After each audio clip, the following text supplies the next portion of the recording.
మా అమ్మ చూడండి పెండేసుకుంటుంది ఇంటి ముందు సాంపికి. ఇప్పుడైతే అంతా బయట సాంపి అల్లాలంటే మొత్తం బయట కలర్ కొనుక్కొచ్చేసుకుంటారు. యాక్చువల్లీ ఒకప్పుడైతే స్వచ్ఛమైన ఆవు పేడతో సామిడి జల్లేవాళ్ళు.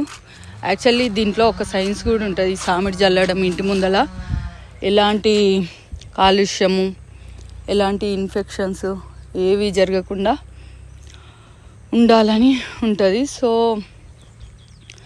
నేనైతే చిన్నగా ఉన్నప్పుడు పెండ ఒక్కటే పండగలు అయితే చాలు, పెండ నేను మా బ్రదరు మా కాలనీ వాళ్ళు అందరం పోయి పెండ వేసుకొచ్చి సామిడి జల్లి ముగ్గులు పెట్టి, ఇంకా సంక్రాంతికి అయితే చెప్పలేము, ఒక్క నెల ముందు నుంచి ఖాళీ పీరియడ్ దొరికినప్పుడల్లా ముగ్గులు డిజైన్ చేసి ఫ్రెండ్స్ అందరం కలిసి మళ్ళీ పేపర్లలో బుక్స్ ముగ్గులు వేసేసి అట్లా మస్తు ఎంజాయ్ చేసేవాళ్ళము. ఇక రంగోలీ అయితే డిఫరెంట్ డిజైన్స్ కనిపెట్టేవాళ్ళము. అట్లా మస్తు ఎంజాయ్ చేసేవాళ్ళం. చిన్నప్పుడు ఫుల్ సామిడి జల్లేదాన్ని. ఈ మధ్యకాలంలో అయితే ఇక వర్క్స్ అని బిజీ అయిపోయినా. మా అమ్మ అయితే పెండేసుకుంటుంది.